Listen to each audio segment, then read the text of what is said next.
Good evening, everyone. Thank you for joining us tonight for our Stroke Awareness Month event called Time Lost is Brain Lost, the Urgency of Stroke Awareness.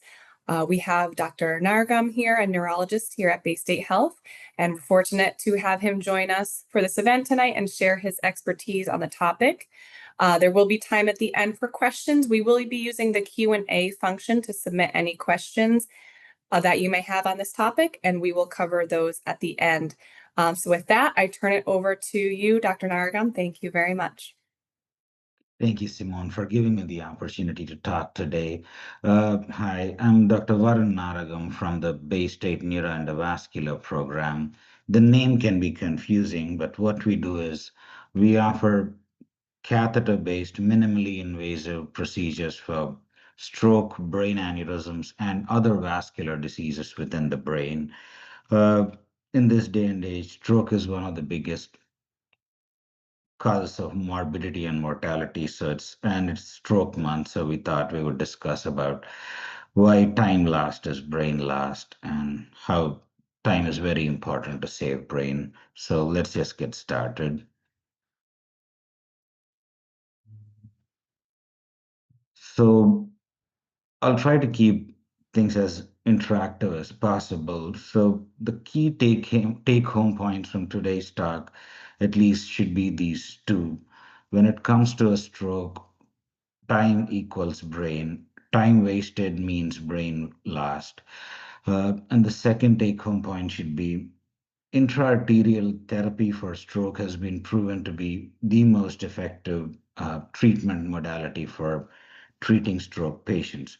There will be a few confusing terms during this talk: intraarterial therapy, mechanical thrombectomy, interventional stroke treatment. All of them mean the same thing.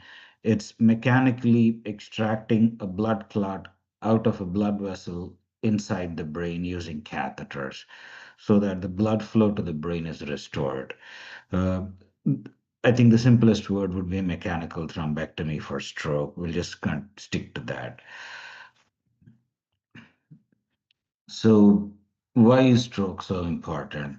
Annually, about 800,000 patients in the United States suffer a stroke.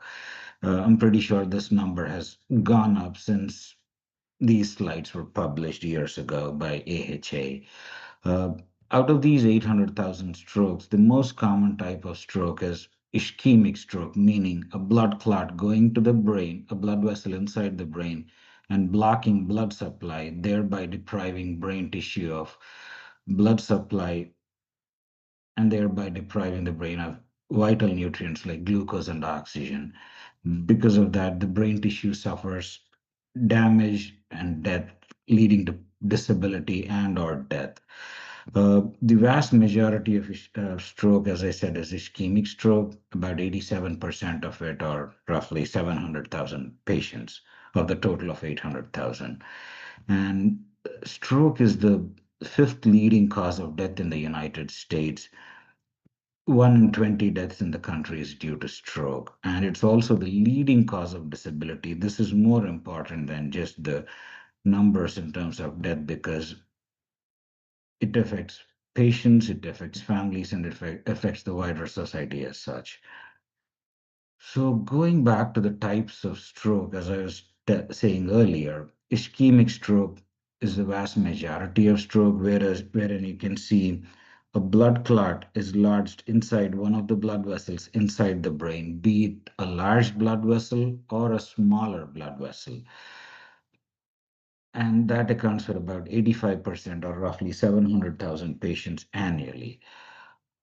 Out of this, today our talk is mainly going to focus on 20%, about roughly 20% of these patients who have what is called as a large vessel occlusion, meaning one of the large blood vessels going to the brain is blocked by a blood clot, thereby putting brain tissue at risk.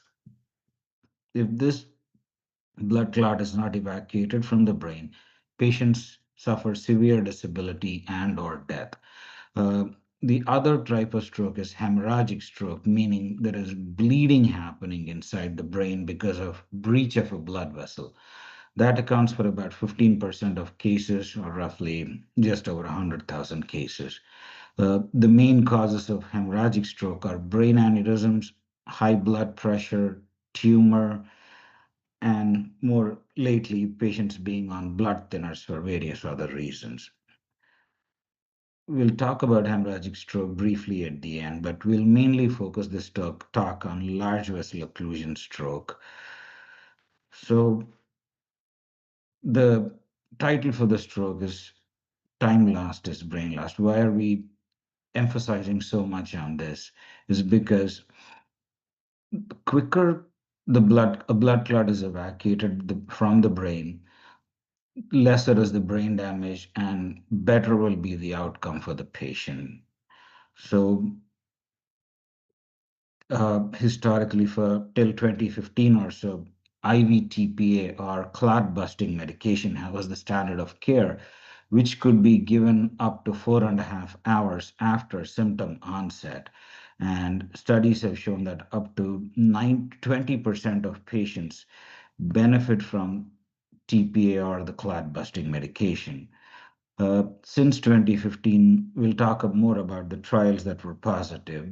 Uh, Removing the blood clot mechanically from the brain using catheters uh, has been shown to be significantly beneficial up to 30 to 50% in up to 30 to 50% of the patients.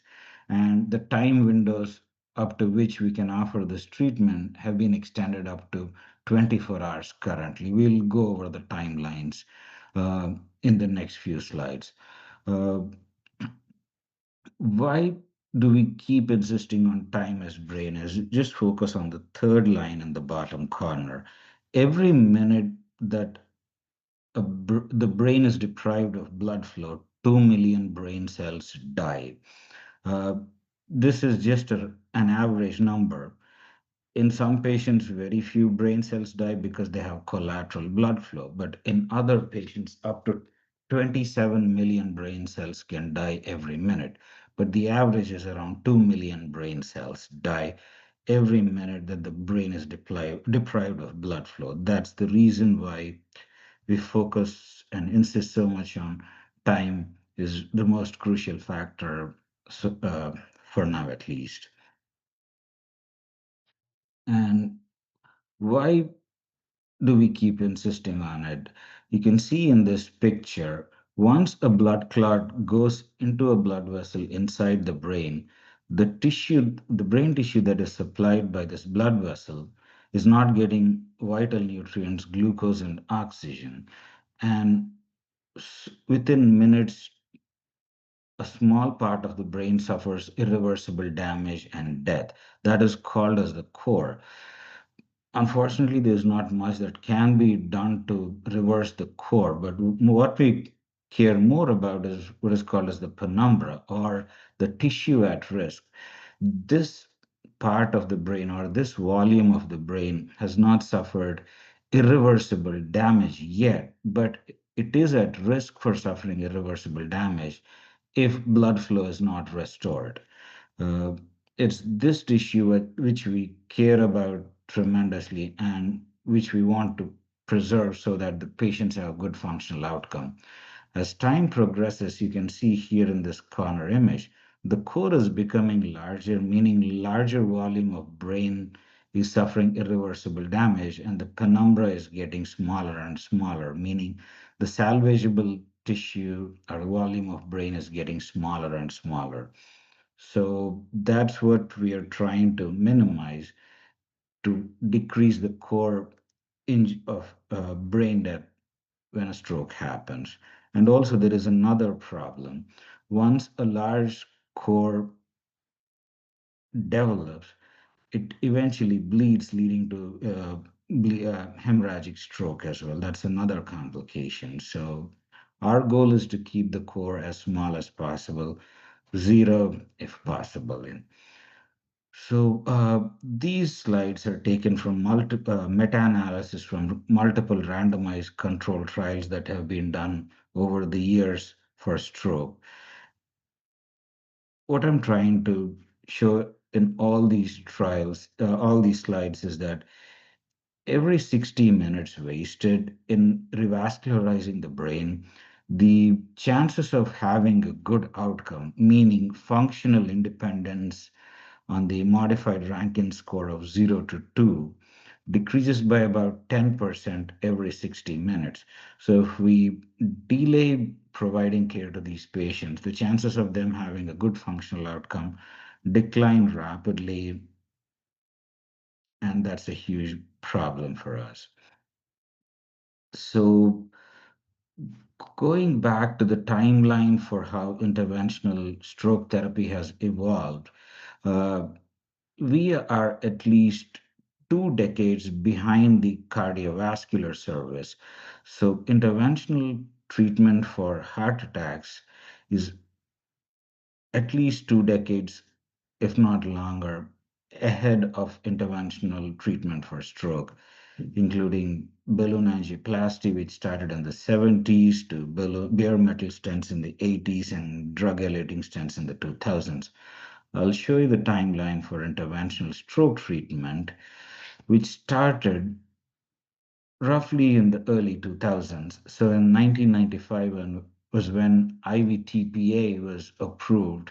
Uh, it's the clot busting medication that is given for dissolving blood clots in the brain. It was approved in 1995, but for a decade, interventional stroke therapy did not progress much. Then a few devices came in, the Mercy device in 2004 and Penumbra device in 2008, but they were not very successful devices. The outcomes were poor. Then the major advancement in technology for revascularizing the brain came in around 2000 when Trevo and Solitaire devices, these are two different stent retrievers, came into the market and they changed everything. And then three of these randomized controlled trials came out at the International Stroke Conference. These were very disappointing and put the field behind by a few years because the studies were negative for interventional therapy for stroke. We'll go into the reasons briefly as to why these studies may have failed, but in 2014, the landmark trial conducted by the Dutch came out, Mr. Clean, which changed everything for us neurointerventionalists and for stroke community as a whole who provide interventional treatments for stroke. 2000 after 2014, four further trials proved categorically that mechanical thrombectomy, meaning taking the blood clot out of the brain, was superior and clearly improved outcomes for these large vessel occlusion stroke patients. Uh, but all of these trials, including the 2014 and 2015 trials, only gave us an indication up to 8 hours after symptom onset to revascularize these patients. So, any patient showing up after 8 hours was not indicated to be revascularized. Uh, why do we, why do we keep insisting on time and again? Is one of the biggest problems we face in stroke is, unlike heart attacks, where the presenting symptom is chest pain, stroke presents with negative symptoms, meaning lack of sensation or lack of strength or lack of speech. They're all negative symptoms. So patients do not report them. There is always a delay, and that worsens our outcomes. Whereas in heart attacks, patients present with chest pain, so they immediately call 911, get to the ER, and get treated for heart attacks. So the outcomes tend to be better. For us, we suffer delays because of delays in notification or delays in calling 911. And in 2017 and 18, further trials came out which extended the window for mechanical thrombectomy up to 24 hours. Currently, we we offer mechanical thrombectomy to any patient coming within the first 24 hours after symptom onset. sometimes even longer if there is salvageable brain tissue, meaning there is penumbra that can be saved.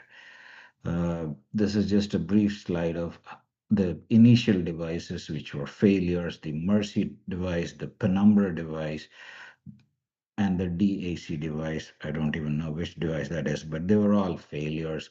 But 2012, 2013, and onwards, these newer devices have proven to be extremely efficient. I'll show you some slides about their efficacy in uh, retrieving blood clots from the brains and improving outcomes. This is just a brief side explaining the benefits of mechanical thrombectomy.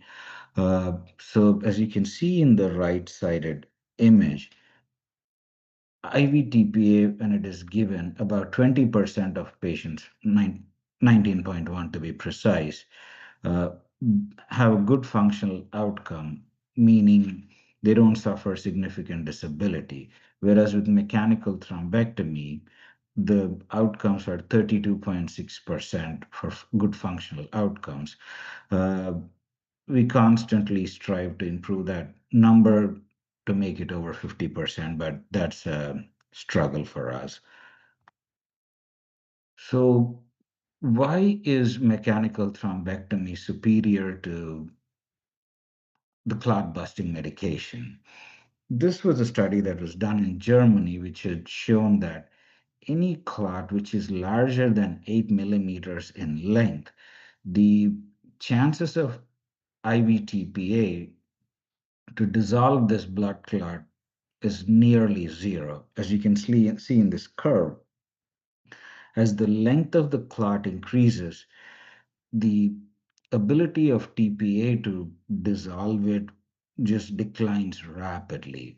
That's the reason for large vessel occlusion stroke, mechanical thrombectomy is clearly superior and is the standard of care currently. Uh, Going back in history, uh, the first study was done to understand the natural history of large vessel occlusion even before TPA was approved for stroke therapy. As you can see in these numbers, all cause mortality from large vessel occlusion stroke is almost 40%. And more importantly, more than 80% of patients, close to 85% of patients at 90 days, suffer significant disability. Either they're nursing home bound or depend on a feeding tube or breathing tube or bed bound and not able to care for themselves. So only 15.6% of patients are functionally independent. That's a very low number.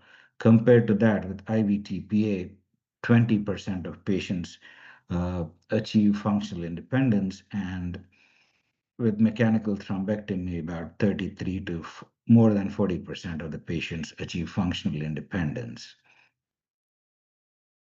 So this is just another brief timeline of all the mechanical thrombectomy trials that were successful, starting with Mr. Clean in 2014, Extend IA in 2015, Escape, Swift Prime, and Revascat in the same year, which gave us indication to perform mechanical thrombectomy up to 8 hours, and then Dawn and Diffuse 3 in 2017 and 2018, respectively, increased our window to 24 hours to perform mechanical thrombectomy.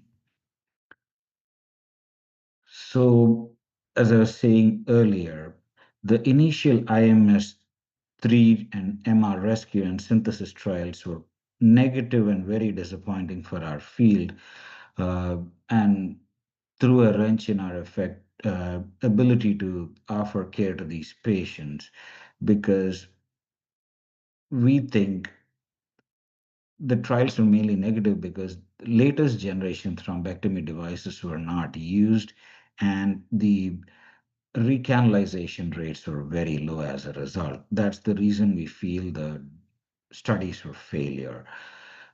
Once the modern devices were used and our ability to open up these blood vessels got better and better, outcomes have significantly improved. And as you can see in uh, in this particular column, our ability to revascularize blood vessels has clearly crossed 85% or so.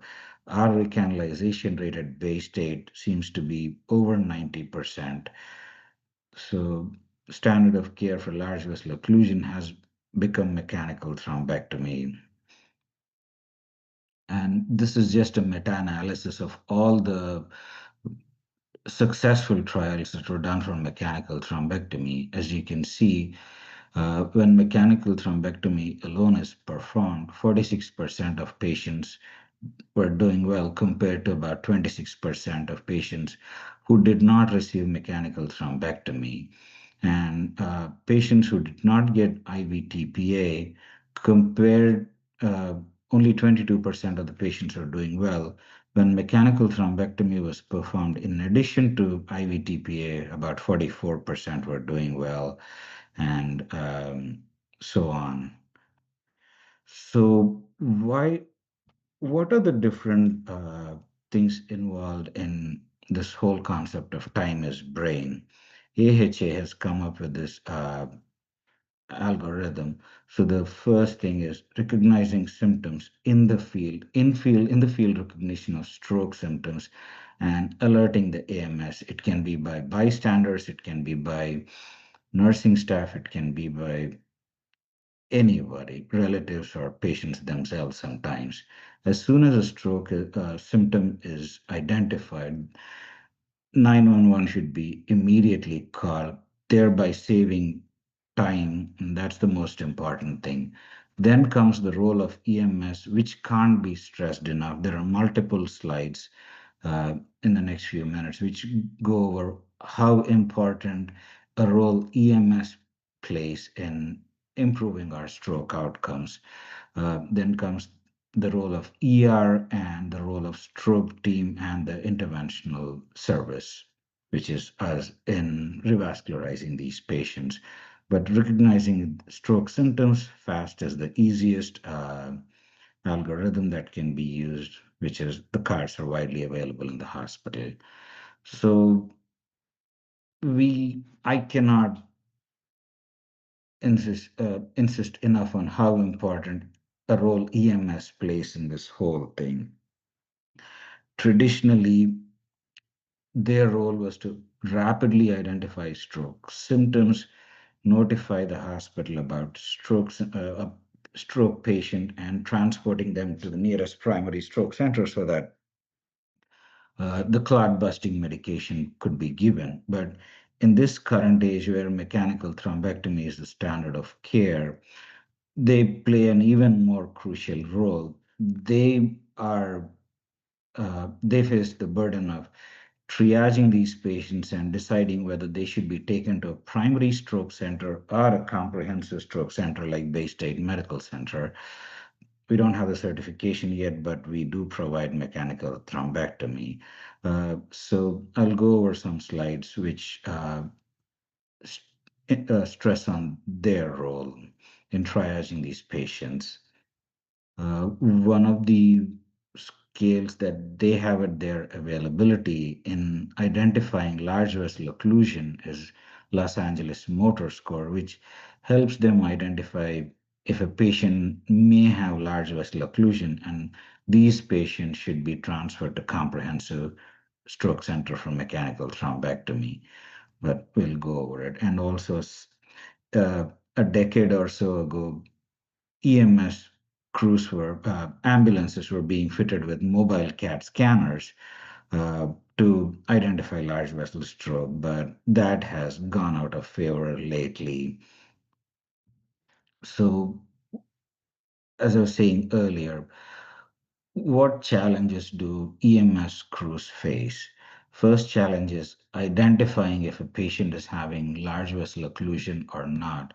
It's still a challenge. There's no easy answer for this, but a few scores exist which help these crews.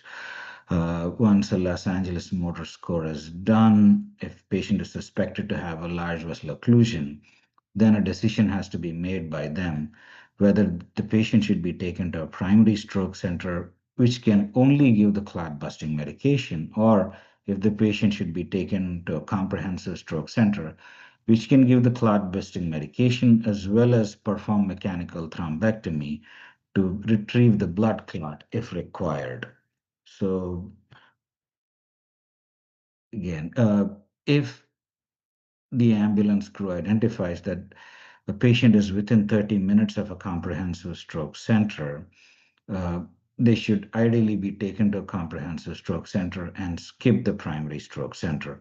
On the other hand, if there's no comprehensive stroke center available within 30 minutes, they should make a snap decision to take the patient to the primary stroke center for receiving the clot busting medication before assessing if the patient needs to be taken to a comprehensive stroke center.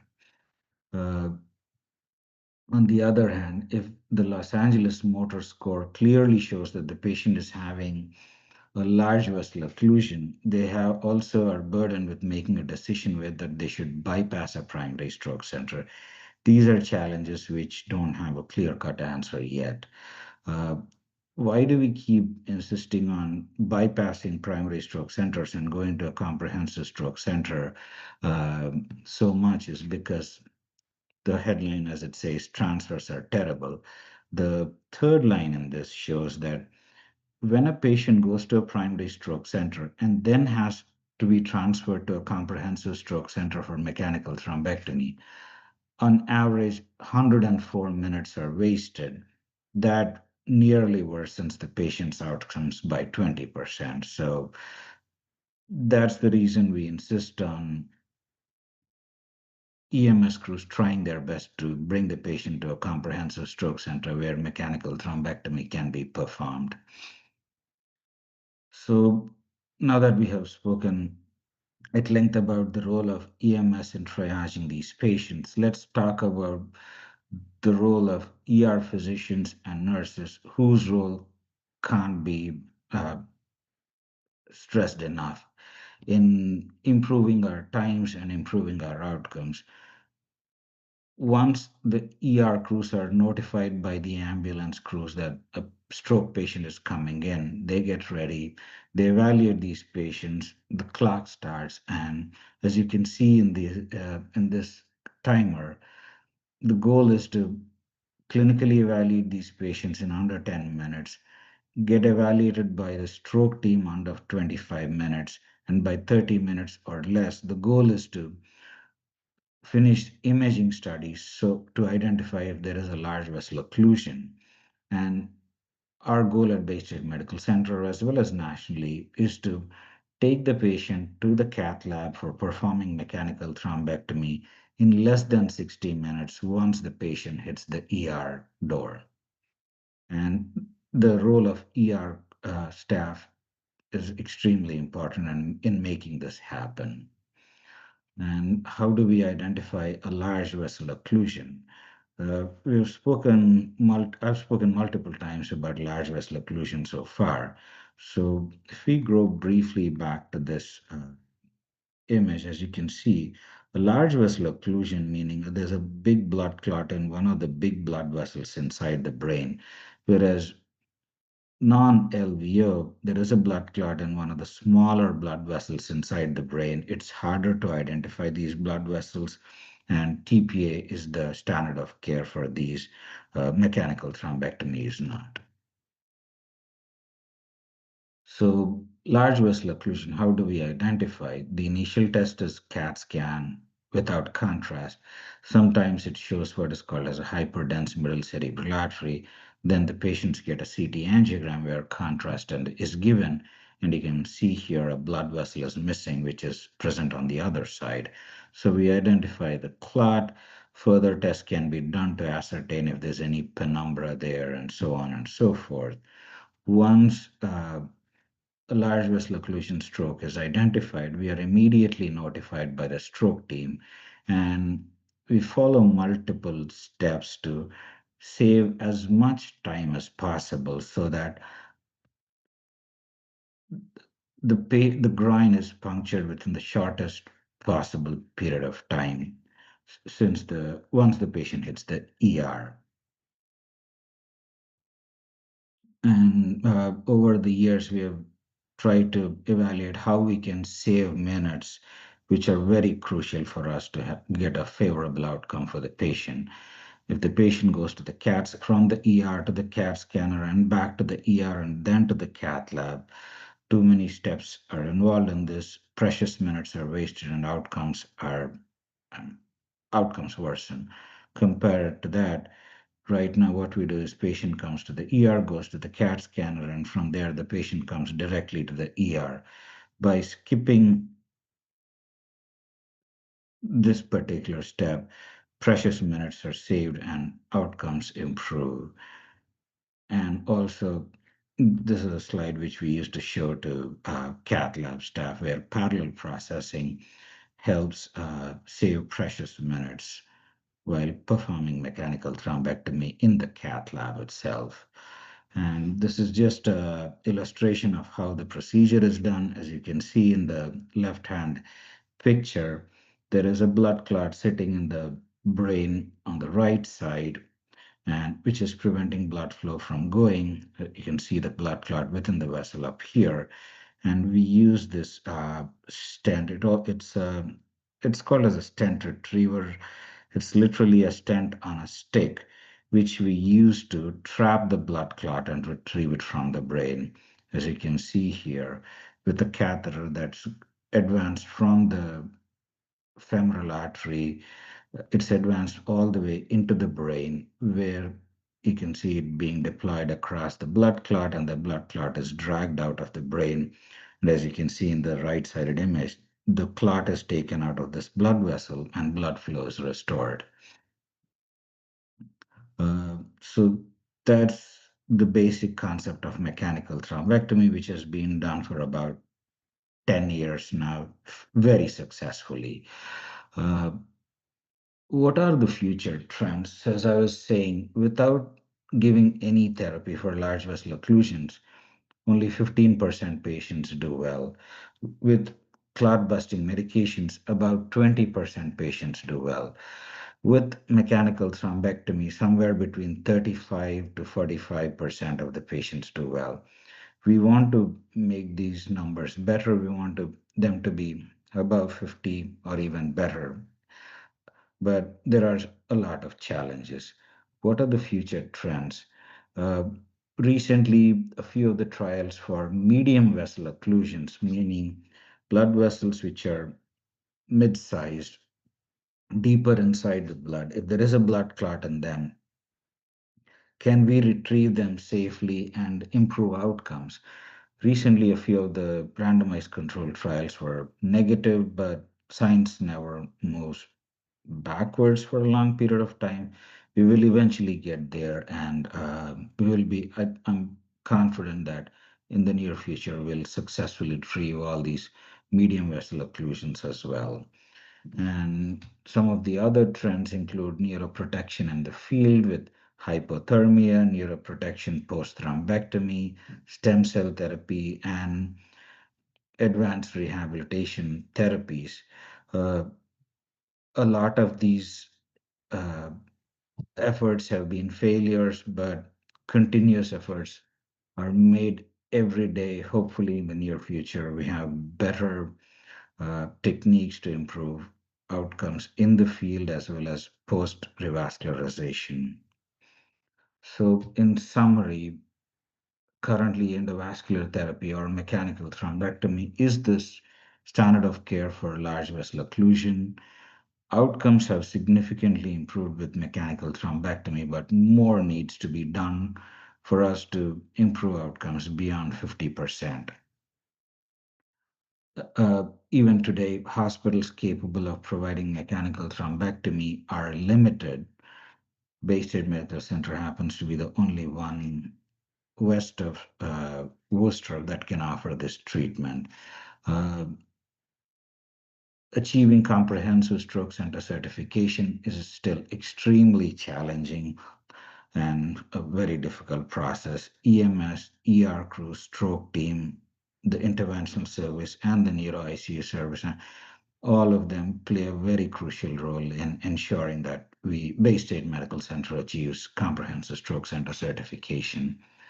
And Amidst this all the limitation, EMS crews play a crucial roles in triaging these patients, and as I was insisting earlier, a 30-minute extra drive shouldn't deter these EMS crews from transporting patients to a comprehensive stroke center.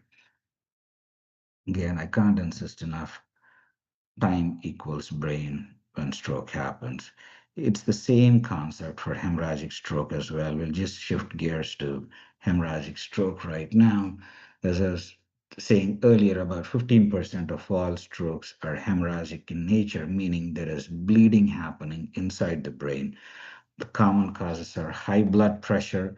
Once we rule out trauma, of course, trauma is one of the biggest causes for hemorrhagic stroke, but non traumatic hemorrhagic stroke, the causes are high blood pressure, brain aneurysm rupture, tumors, patients being on blood thinners, so on and so forth. And ruptured brain aneurysms account for 3 to 5% of all cases of strokes. And every 18 minutes, a brain aneurysm ruptures somewhere in this country. And why is it such a bad disease? And what is a brain aneurysm, first of all? It's a weak spot within the wall of the blood vessel, which grows slowly over years, and eventually it ruptures, causing catastrophic bleeding inside the brain, which uh, causes death very quickly. So, just going into the incidence of brain aneurysms, it is estimated that about 1 in 50 patients in the people in the country have brain aneurysms. Women, unfortunately, are at a higher risk. My patients always try to complain about that. And the presenting symptom once a brain aneurysm ruptures is sudden onset worst headache of life. The irony of brain aneurysms is that greater than 50% of all aneurysms, somewhere between 50 and 80% of all aneurysms never rupture. So that's the positive thing about brain aneurysms. But in the next slide, you'll see what's the downside of brain aneurysms. Once a brain aneurysm ruptures, 15% of the patients don't even reach the hospital. They die in the field.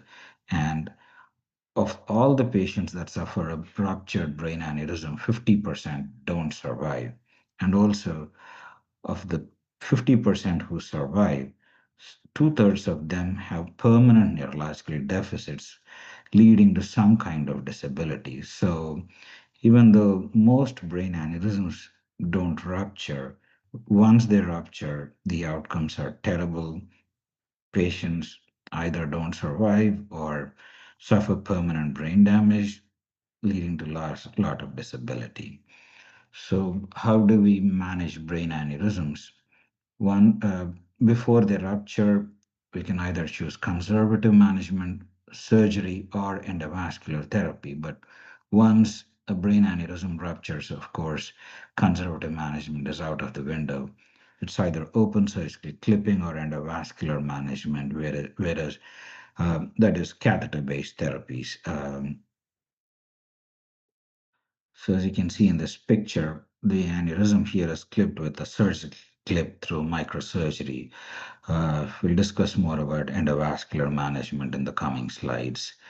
Uh, so before we talk about endovascular management, the most common misconception for brain aneurysms is that size is what matters, but there are multiple other risk factors which uh, decide which aneurysm should be treated and which aneurysm should be monitored.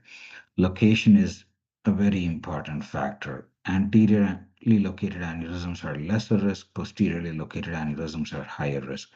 Morphology. Are these aneurysms irregular in shape? Do they have a Murphy's excrescence? It's very important to ascertain this fact. Is the wall enhancing on a contrast enhanced MRA? And also flow dynamics. How are they near a region of high flow or low flow? Multiple factors play into it. So it's better a specialist evaluates these patients and decides which one should be treated and which one should just be monitored. So, going back to endovascular management of brain aneurysms, historically, for about 30 odd years, coiling has existed, wherein we go with the catheter from the femoral artery all the way into the brain and fill the aneurysm with loops of platinum so that a blood clot forms inside the aneurysm and prevents future rupture. Then came in stent assisted coiling and balloon assisted coiling as variations of coiling procedure. And for about 15 years or so, flow diversion has been the mainstay for treatment of brain aneurysms, wherein we deploy a dense flow diverting metal stent across these aneurysms. Currently, more than two-thirds of our work involves flow diversion for aneurysms because it's the lowest risk and the permanent cure for brain aneurysms. And more recently, intrasaccular devices like woven endobridge or web embolization device have become available for wide-necked bifurcation aneurysms. In the past, attempts were made to glue these aneurysms as well as parent vessel occlusions, but these have gone out of favor lately. Another thing we have been lately involved a lot at Bay State, and which is new in our field, is management of chronic subdural hemorrhage, which keeps us busy in a way.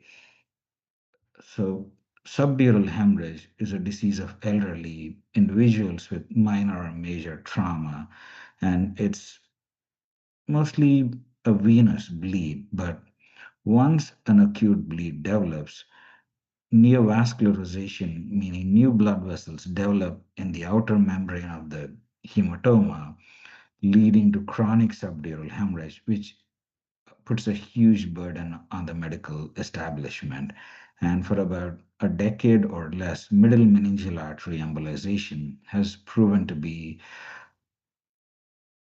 a remarkable cure for preventing recurrence and treating chronic subdural hemorrhage.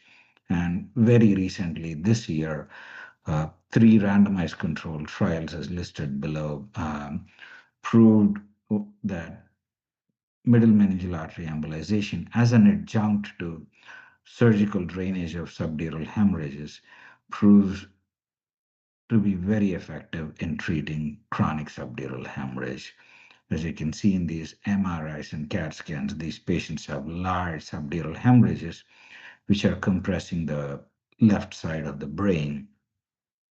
By blocking off the middle meningeal artery just underneath the surface of the skull with glue or particles or liquid embolic, whatever is chosen, as you can see in these pictures in the skull image, um, we're able to treat the subdural hemorrhage with or without surgical evacuation. And it has really changed our field. With this, I think I can end my talk and I can take any questions that the audience might have. Thank you. Thank you very much. We do have quite a few questions, so we can start off with what is recanalization, if I'm saying that correctly? Can you explain that a little bit? It's a very important question to be asked because there's a lot of confusion about what it means. So, as you can see, the where the white arrow is pointing, that's the blood vessel which is blocked by a blood clot, which you can see inside this blood vessel right here in the right hand top corner image. Um, and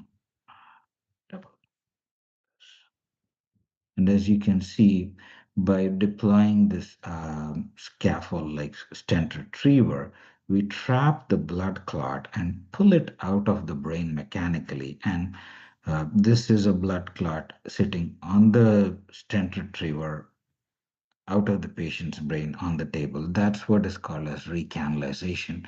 It literally means taking the blood clot out of the patient's blood vessel inside the brain and restoring blood flow to the brain. Thank you. The next one is, are symptoms of stroke different for men versus women?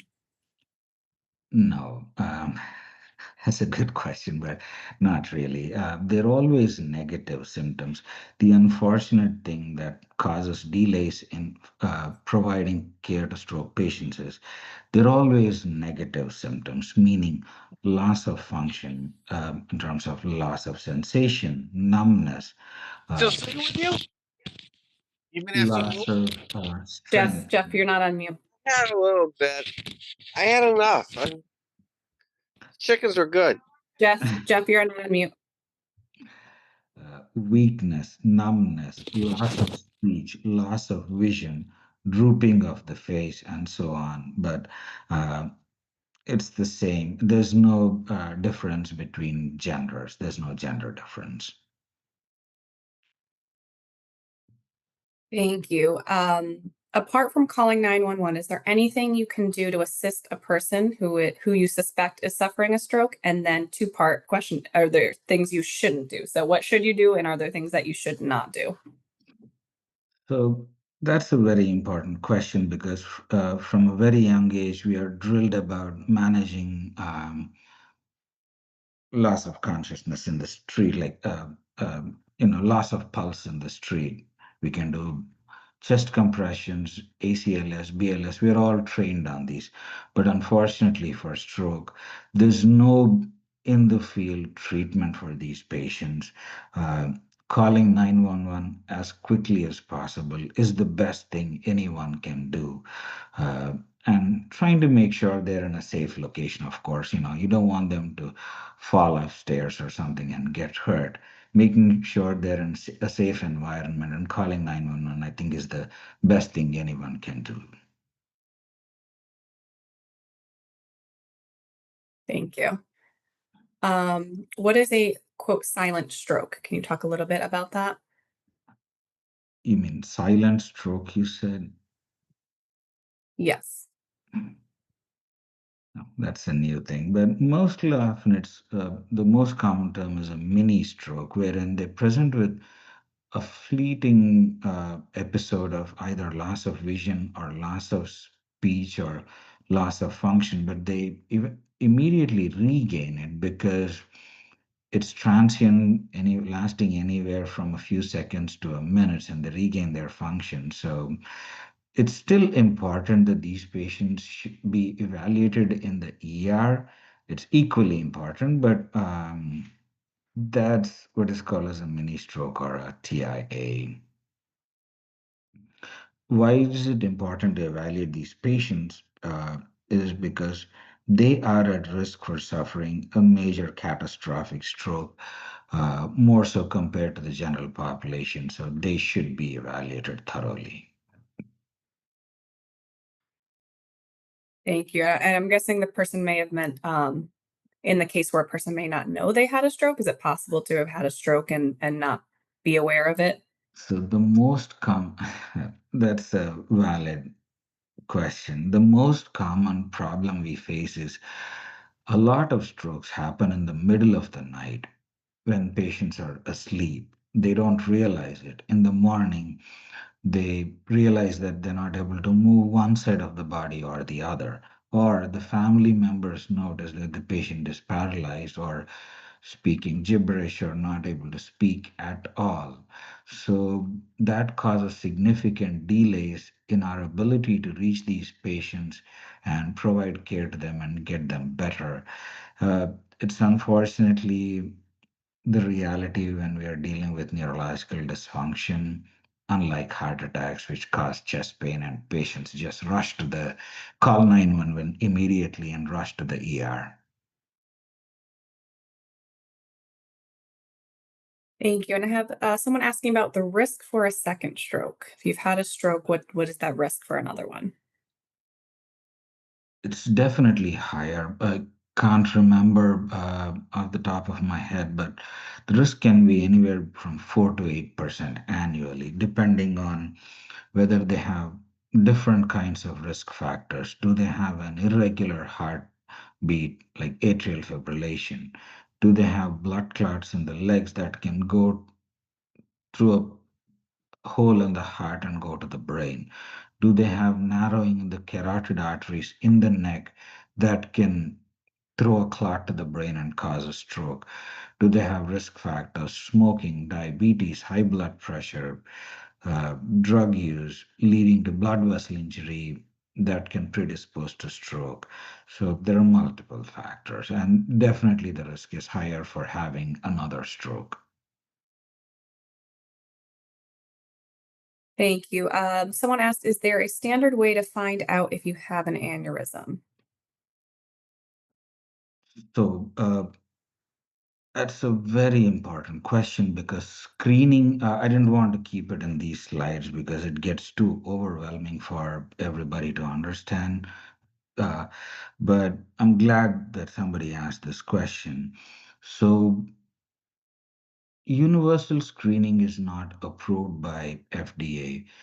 If two family members have brain aneurysms, we strongly recommend MR imaging, which is the initial screening test, an MR angiogram of the head, which looks at blood vessels inside the brain. It can be ordered by primary care physicians. You don't have to see a specialist to get an MRA of the head to look for brain aneurysms. It's 100% safe to the patients. There's no contrast given that can affect the patient's kidneys or the person's kidneys. Let's not say patient, but the person's kidneys. There's no radiation involved. So it's 100% safe for the person. Unlike a CAT scan or a invasive catheter angiogram, which carry their own risks. So the best test, as I would say again, would be an MR angiogram of the head. And primary care physicians can definitely order that. Good to know. Thank you. Another question about aneurysms. Is the bad headache experienced only when it ruptures, or is that what's experienced regardless if it ruptures or not? So I like to tell all my patients, I get a lot of patients who have chronic headaches. We all suffer headaches. We all suffer headaches at least once every few months. Uh, it's a ruptured brain aneurysm is literally the last headache you will ever have. Imagine you're filling a balloon with more and more air or water. Once the wall of the balloon is breached, it never regains its normal configuration. Similarly, once a brain aneurysm ruptures, massive amounts of bleeding happens, and the patients will have sudden onset, worst headache of their life, typically called as a thunderclap headache. It strikes them like a thunder strike.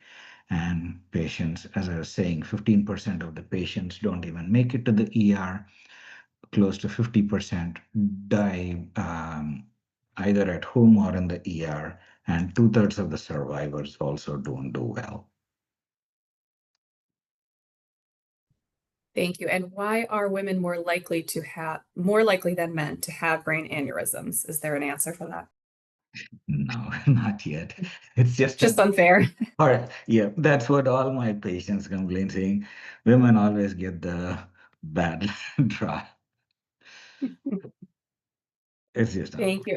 And our last is not a question, just a comment that this person wanted to say thank you. A very awesome presentation, Dr. Naragum, and very informative. So like to maybe close with that piece of positive feedback. And I'll thank you as well for joining us for this event and sharing your expertise with us. For anyone interested, just plug our next event. We do have another event next Wednesday at the same time, 6 to 7, as part of our Stroke Awareness Month series. That one is The Road to Recovery, Advances in Stroke Treatment. So if anyone would like to sign up for that as well, you can find that on our website. And thank you so much, Dr. Naragum. I don't know if you have anything parting words that you would like to say. Thank you, Simone. Thank you, Jeff, and all the participants. Really appreciate for joining at this late hour and making your valuable time for participating in this conference. Thank you, guys. Thank you very much. Have a great night, everyone.